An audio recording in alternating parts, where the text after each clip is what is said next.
कलाकार दुर्गेश थापा रातको 1 बजे भोको पेट लिएर पुग्नुभयो सप्तकोशी छेउैमा रहेको 62 वर्षीय बुबाको चिया पसलमा।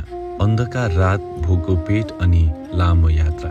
त्यसैबीच भोकले विक्षिप्त बन्नुभएको कलाकार दुर्गेश थापा 62 वर्षीय बुबाको चिया पसलमा गाडी रोक्नुहुन्छ।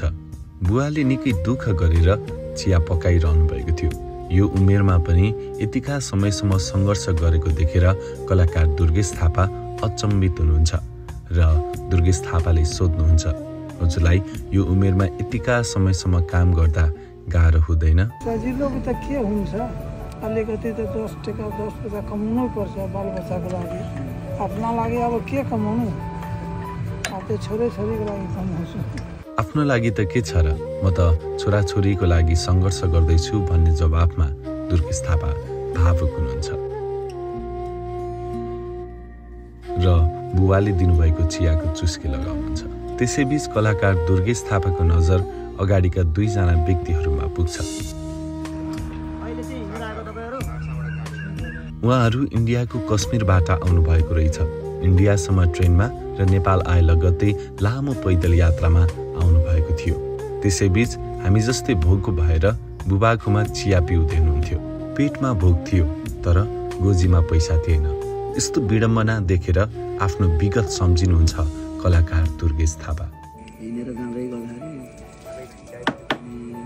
एकदम यस्तो थकाइ लाग्यो अनि बसेर खायो। अनि त्यसपछि एकजना मान्छे आएर मलाई चाहिँ 20 रुपियाँ दिनुभएको थियो कि, त्यो 20 रुपियाँले चाहिँ म बागलुङसम्म पुगेको थिएँ। त्यो पुसमा बदलबाट पोखराबाट त्यहाँसम्म हिँड्दै आएको। पोखराबाट पुस्मासम्म।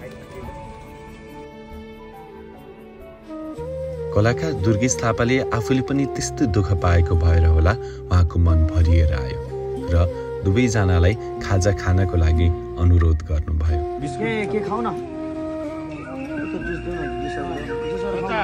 र उहाँहरूसँगै आफूले पनि चियाको चुस्की र पार्लेजी बिस्कुटको स्वाद लिनुभयो। सफलताले उचाइ छुनु भएको कलाकार दुर्गेश थापाले आफ्नो धरातल पनि छोड्नु भएन। उहाँहरूले इन्डियाको कश्मीरको घटनाको बारेमा आफूले ज्यान जोगाएर घर फर्किएको अनुभव बताउनु भयो। म कश्मीरबाट हिँडेर आएको रे, किन उहाँ लडाइँ चलेर आउनु भएको? लड़ाई चला सर मीडिया जो बचा रहा था ना उधर कश्मीरी कि हमारा आदमी है मत मारो, उसको ही मार दिया।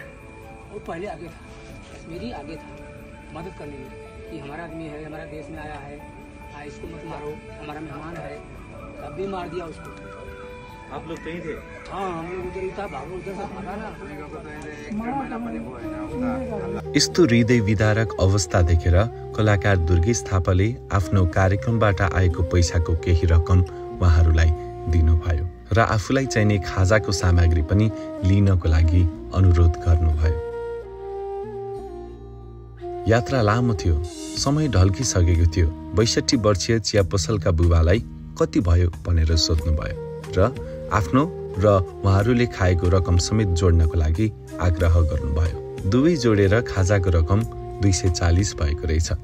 तर कलाकार दुर्गेश थापाले आदरणीय 62 वर्षीय चिया पसले बुबालाई 1000 रुपियाँ दिएर आफूले नै राख्नुहोस् भनेर सान्त्वना दिनुभयो। यति रातको समयमा यति ठुलो कलाकार आएर मलाई सहयोग गरेको भनेर उहाँ मनमा नै निकै खुसी हुनुहुन्थ्यो।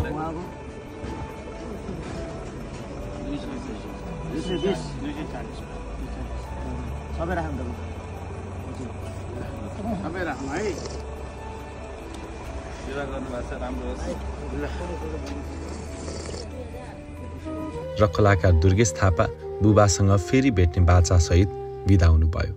फेरि भेट्नु ल, म यता आउँदाखेरि जहिले पनि तपाईको चिया खान आउँछु है। ल भाइहरू सबैलाई बाइ बाइ। सबैसँग मायाका साथ छुटिनु भयो। छुटिँदै गर्दाखेरि कश्मीरबाट आउनुभएको 2 जना नेपालीहरू निकै भावुक पनि हुनुहुन्थ्यो। कहिलेकाहीँ भोको पेटले पनि कैयौँको पेट भरिन्छ भन्ने उदाहरण यो भिडियोमा लिन सकिन्छ। आफ्नो परिवारको लागि सङ्घर्ष गर्नुभएको 62 वर्षीय बुबा, भारतको कश्मीरबाट पैदल यात्रामा आफ्नो घरमा फर्किनु भएको 2 जना व्यक्ति र कार्यक्रमबाट लामो यात्रा तय गर्दै भोको पेट लिएर आउनुभएको कलाकार दुर्गेश थापाको अवस्था एउटै थियो, तर कहानी फरक।